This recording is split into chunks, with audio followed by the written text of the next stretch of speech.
Welcome to the Festival of Storytellers.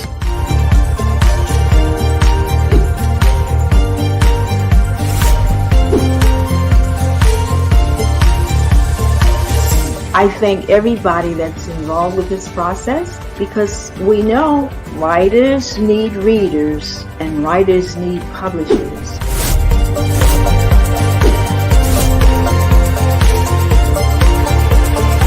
Experience is not about the publisher, it is about us, the authors.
Good afternoon. Today's Thursday, February 1st. Hey, January's down, February's at the beginning. My name's Donald Welch. I'm the author of the book, The Love I Thought I Knew.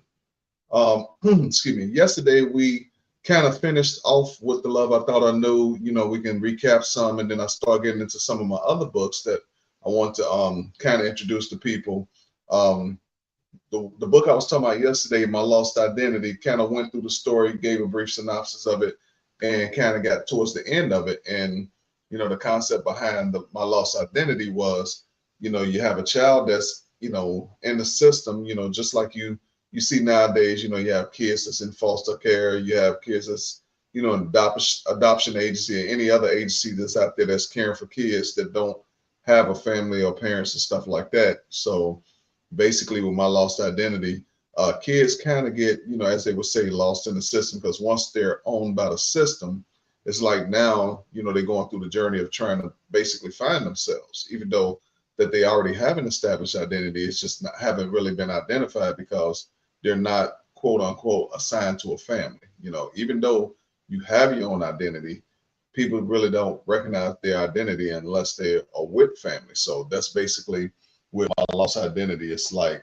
an individual that has an identity but doesn't have anything established because they don't have a family. So let's see if I can adjust some light a little bit here. Okay. Yeah, so I'll show the front of this again, you know, since I went over it for people that may have not tuned in yesterday. So this is the book, My Lost Identity. Let's say it's a birth certificate, unknown with everything. So, and the reason why it's unknown, because again, it's a lost identity. So it's just the key of trying to establish the identity. And like I said, you know, going through this story with a little kid that's, you know, in the system, like I said, starting off very young. And, you know, as he's getting older, he's getting used to the environment that he's in, you know, because he has a foster parent and he has foster siblings. So that becomes his family. So even once it gets to a point that they can, you know, this individual can even be discovered by family members, or, you know, never know that who you may have out there looking for you, or you may even just pop up and be a surprise to people. At the end of the day, whoever you're with, you know, if you have a mom, that's your mom. If you have a dad, that's your dad. Your foster brothers and sisters, them just your siblings, you know. And we kind of talked on that about, you know, when we got to the concept of step parents, step brothers, sisters, stuff like that. Let's see, Bob. Hello. We're almost to the finish line with the festival. Yeah, we are. Definitely. I mean, it's been a blessed 2 weeks that we've been going through this, but like I said, I look forward to more projects later on down in the future, because I know Reader's Magnet is just gonna, they're a great organization, and I know they're gonna provide more opportunities for more book festivals and stuff like that. So I am excuse me, looking forward to that as well. So you'll see me again once we come have one of these, whether it be Storytellers, whether it be just a book festival in itself. I'd like to be a part of the book festival. I would love to be in a position where I can actually meet people, and like I said, sometimes our life, our livelihood don't allow too much, but at the end of the day, I mean, even just this gave me the opportunity and works around my schedule. Yeah, let's see, Chad. Day 11, time passed by so far. It does, before you know it, the blink of an eye, the day is done.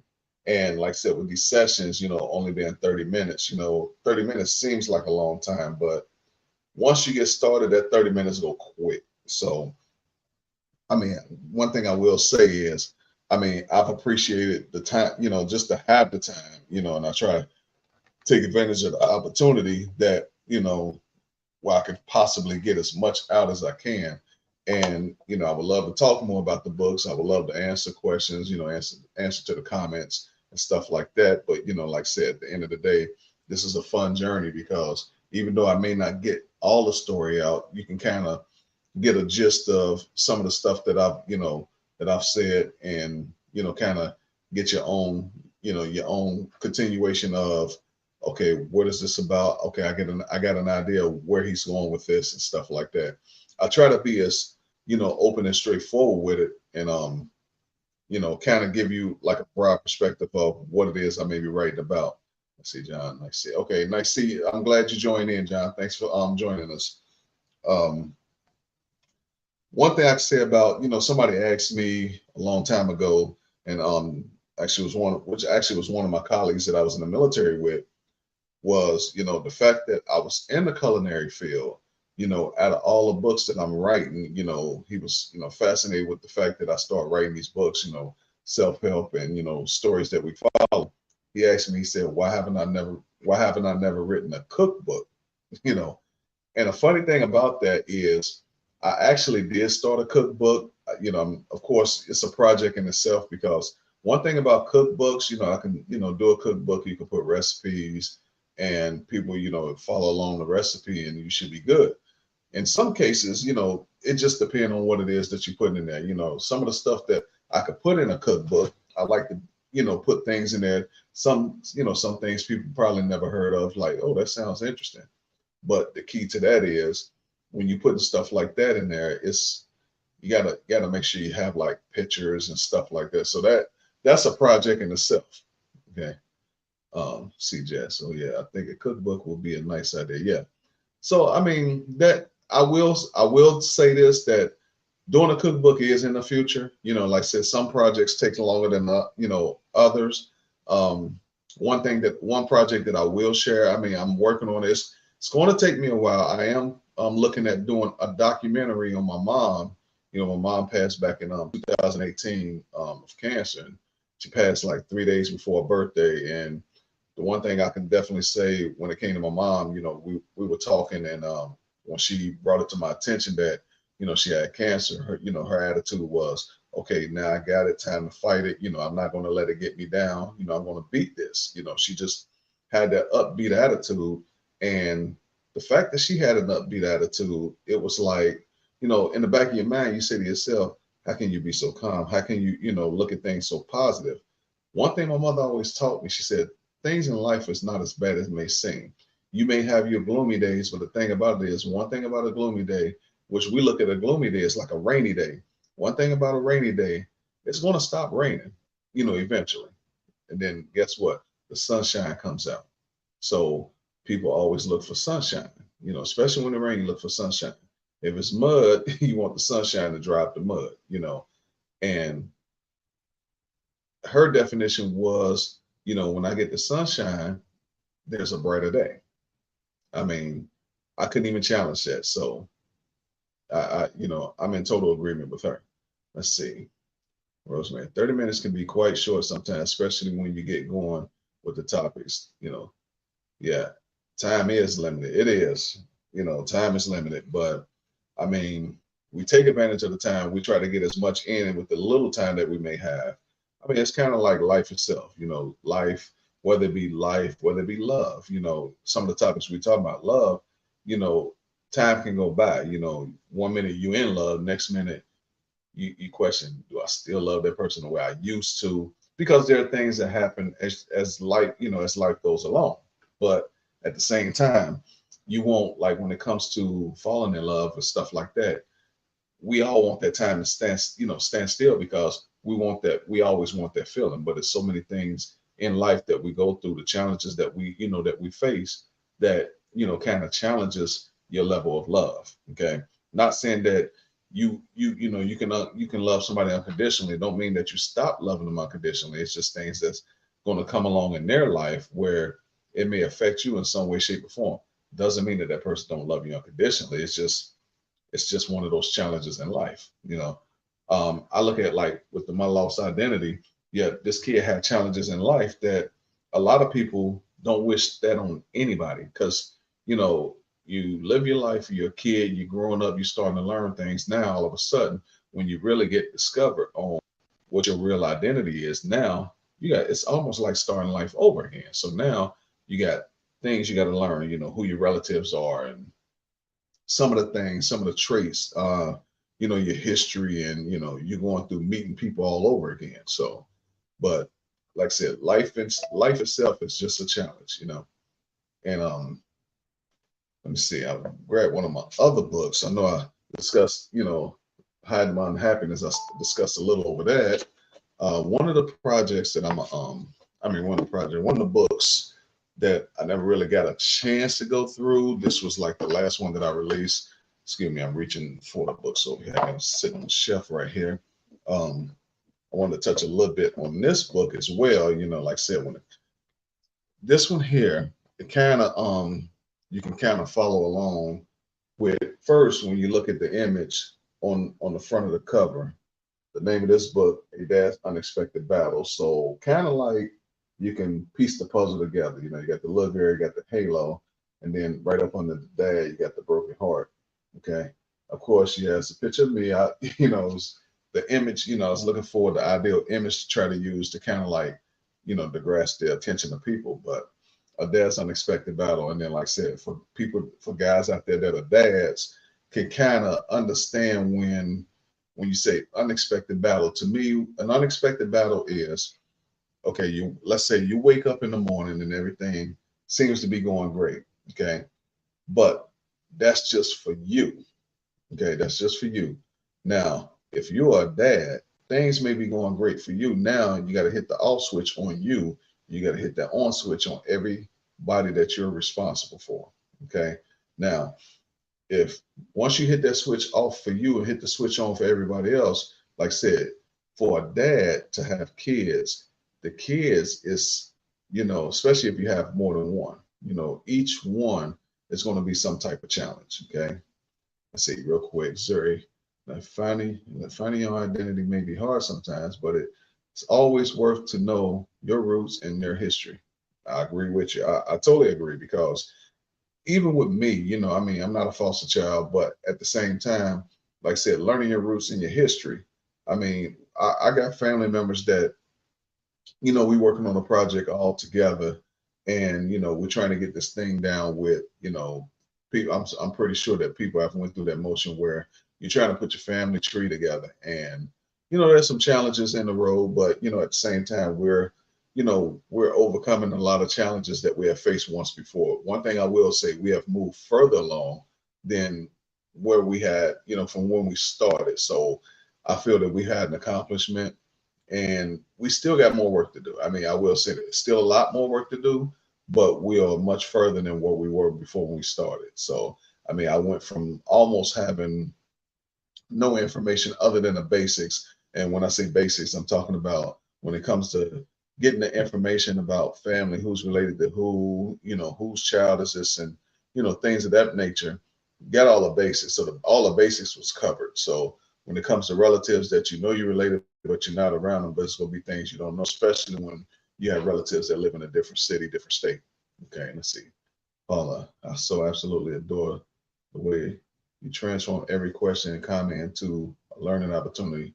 Well, I appreciate that, Paula. I try to, I try to take every comment, any question, and what I try to do is I try to put myself in the shoes of, okay, I would say that I will ask that question, or I'm able to explain that question. So I try to take the questions and comments and put it into my life's journey. And then also the one thing that does for me when I got those questions and comments, like I said, I do take down information. I say, that was a good question. That was a good comment.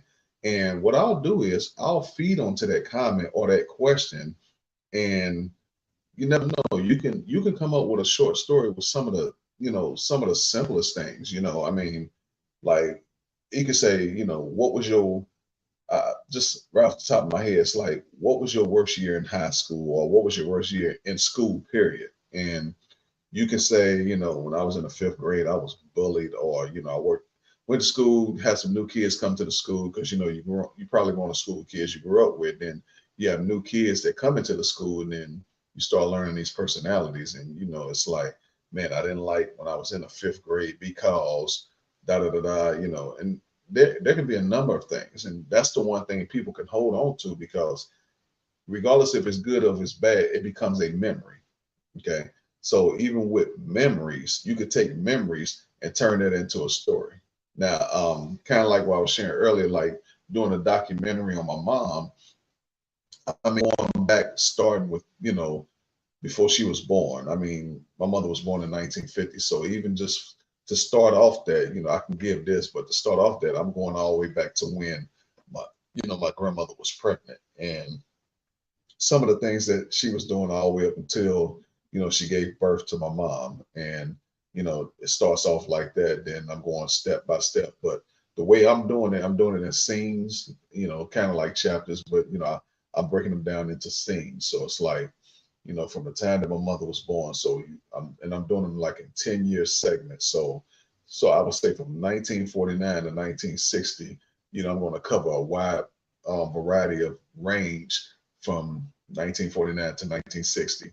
And most of the book, my plan with this one, I plan on narrating through most of it. So it's like, and I'm writing it in a play format. It's like you have the scene, what's going on, then I'll come in with the narration, like, kind of giving an explanation, okay, what's happening here, why this is happening, where this is going, and then boom, we pop back up with, now we're back at a scene, and it's going to flow just like that, so on and so forth. So, but the thing about that project, the reason why that's going to take some time, because I'm still in the midst of doing some research, because I want to make sure that I want to hit it as close as I can, because I mean, there are still people that that grew up with my mom, or little, maybe a generation under my mother, but a generation above me that I'm finding out information. So like I said, I want to get it as close and as thorough as possible, because yeah, I mean, it is the story of my mom. So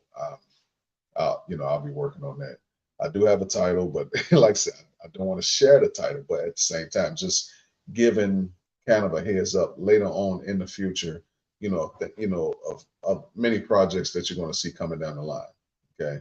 Like I said, some of the other projects I'm gonna be working on, I'm going to start dabbing into some poetry, some spoken poetry. And I'm also going to be working on greeting cards. Greeting cards can lead to other things as well. Let's see. Jess, that will be an amazing journey doing research, and you'll learn more about your mom. Yeah. As a matter of fact, one thing I did learn about my mother, especially when it came to her journey. I mean, my mother was my hero. She was my everything. And I look at some of the things that, some of the things I used to hear, some of the things she would tell me, and there was things that she didn't tell me, because I guess she figured, me being her child, she didn't feel that she needed to share it, because it was more or less thinking that she was protecting my interests, protecting my feelings. And, for people that have kids, that's understandable, because, you tend to step in and want to protect the feelings of your kid.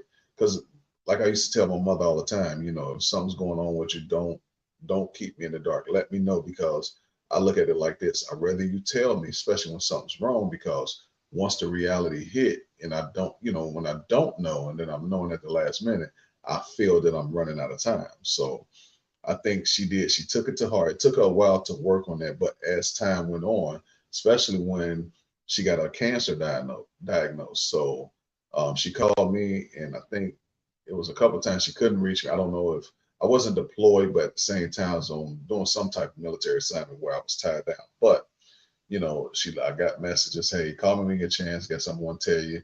But it was just so calm. Call me when you get a chance, got something I want to tell you. So I'm thinking, you know, she got something she needed to tell me, but it wasn't important. You know, I just, you know. So when I did finally get in touch with her, she told me it was more important than what I thought it was. But I think at the same time, that mother instinct kicked in where she wanted to protect my feelings. So, but at the same time, I will say she was upfront. She told me, and like I said, it's okay now that I've told you. Now that I know I got it, this is what I need to do, and we move further and we moved on. And I had did some things, where we get people that have cancer. You normally see people where they supporting the mission of the individual. Like I did some graphic designs with my mom. She passed away with pancreatic cancer, so purple was her favorite color anyway. So it was easy to do. Her purple background, purple ribbon. It was purple everything, and it got to the point where she became her own spokesperson for that because she was keeping a journal. And I was like, she was more or less go write this journal, because what she wanted to do was she wanted to share her story and help others that was battling this disease, where it can help them along the way. Like what was her motivation to keep going when you have some people that get it and the news hits hard, they just check out. So but that was one of the things I was thinking about. Well, like anything that I do, especially when it has to do with cancer, a project that I'm thinking about working on, trying to get to the point of saying, interviewing, not just cancer, patients or victims. That's anybody that's dealing with anything that's, I would say debilitating, stuff like that. One of the projects I would like to get on is kind of like, I would write it as a book, but I'm gonna kind of go on, kind of like on site when it comes to writing this. Okay, is there? Well, that's why you have some book covers in purple too. Yeah, you caught on to that, Zuri. Yes, I'm guilty. Yes, I would say that. A lot of I try. Most of the book covers, chances are you're going to see some purple in some way, shape, or form. In memory to my mother. But purple is one of my colors for people that, like, say for example, I'm a member of a fraternity, and our colors are purple and gold. So for anybody that knows or heard the fraternity Omega Psi Phi, purple is our color. But at the same time, purple was my mother's favorite color, and this before I even got to the opportunity of joining the fraternity. So I can just say that when I joined the fraternity, I was honoring, her color of purple. And when I actually went through, she had already passed away, but I had talked with her about that, prior before. And, it was just, I said, if I'm going to do anything, I was always interested in what Omega Psi Phi, what they did, some of the things I used to see with them, what they do for the community. And, and I saw that. So I did definitely want to get involved in something like that. Okay, let's see. Comment from Leonard. So I've been listening to you a lot of these few days, and you've really inspired me to do more with my life. Well, I'm glad I'm happy that I'm able to help you, especially when it comes to decisions. And, Leonard, one thing I will say is whatever it is that you desire, you put your heart into it, go for it. I will always encourage people to go for it, because one of the questions that was asked to me when I did my author of the hour, is it worse if you fail or never try? It's worse if you never try, because you can't fail if you don't try. Okay. If you try and you fail, you could try again, because you can learn something from what you failed in. It ain't no different than if you was in school and you had an assignment, and let's just say you failed that assignment. I'm pretty sure that, the teachers want to give you the opportunity to make up. So, and the one thing I say is anything that you fail at, that is the stepping stone that's going to make you that much stronger. Okay.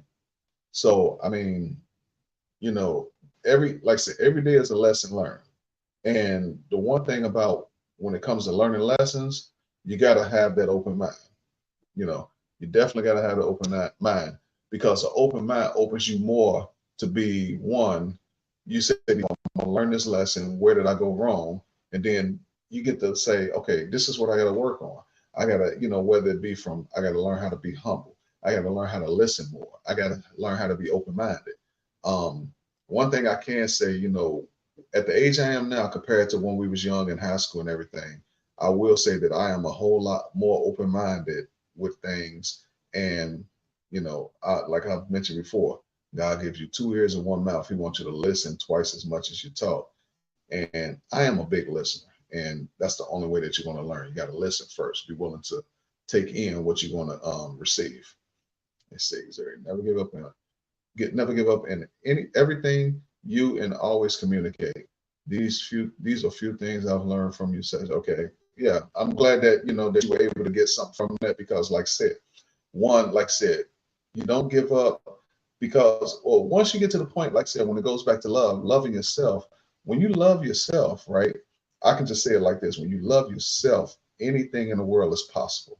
Okay, anything is possible. Loving yourself will open doors to one of these, but will also open doors for you to exercise what you're doing, exercise, talents. I mean, I look at it like this. When I look at this, like say, for example, showing like this cover, I do some graphic art. So I never, knew that I would get to this point. And I don't even have an IT background. Let's see, Camilla said, might as well try and fall, fail and try. Yeah, it is, because you never know if you're going to fail at anything unless you try. And if you fail, you can use what you failed at as a learning lesson. Okay. So the one thing I always say, like even doing these sessions, the one thing I love about doing these sessions, I can be me and I can share more of me.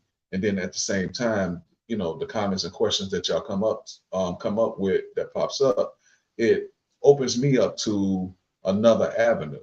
So I'm pretty sure even after the 2 weeks worth of sessions that I had with Reader's Magnet, I think probably when I work on, which I'm working on 2 projects now, and I'm pretty sure that, what I've learned in this session is going to probably reflect in some of my next projects as well. Let's see, Jess, I'm curious if you are the one who designed that book cover. Yeah, I did. I designed that. Yeah, I designed that. Like I said, when I'm on the computer, especially like when I don't want to go outside, it's cold, it's raining, I play around with, some graphic art. Like I said, when it comes to, I couldn't explain graphic art because, like I said, I don't have an IT background, but I got to playing around with, and like I said, it works for me. Matter of fact, the fact that you were saying, like with the cover, to show you something real quick, like I said, even with the cover, I mean, it's just, it's magical what you can do when you sit here. It's one of the things I try. If I fail, I'm gonna try again. Let me see. We should all learn to make every moment learning opportunity. Yes, I agree with you, Tim. Every I take advantage of every moment. Even just you can learn a lot just even just looking outside. You'd be amazed at the things you can learn, especially like when it comes to nature. You can learn like what makes some of these things tick. Like you see nature, you see deers, you see the animals outside. You ask yourself, how do they survive? Because yeah, you're in a home, you're warm when it's cold, you cool when it's hot. These animals, they have more of a challenge than we do because they're outside. Not only that they live outside, either they're going to be a predator or they're going to become prey. Okay, so but the thing with the cover, yes, I did. Like I said, Dad's Unexpected Bow did the cover. So kind of give you a brief, like I said, greeting cards. Like I said, I don't buy cards anymore because some of these cards, they don't say what it is you want. So, I did a happy birthday card for, a coworker's daughter, and, I put up pictures in it. And it was one of them things that, it's personalized to the point where, like I said, these people, they get these cards, they're not going to throw them away because they personalized to this person. Okay. So see, as you can see, birthday girl, got the balloons. I think I got something inside the balloons. I can't remember. I think it's confetti and stuff like that. So, and kind of, you got to kind of like pick the color to make it stand out. As you can see, I got her in front of a birthday cake, and actually right here, happy sixth birthday. I had like a plane flyby. So, and like so on the back, I put a Bible verse on each. Like I said, if somebody has a preference, it don't have to necessarily be a Bible verse, but that's just, I think, something that I like to put on that, which is uplifting for a lot of people. Okay. All right. I'm really actually at the end of my time.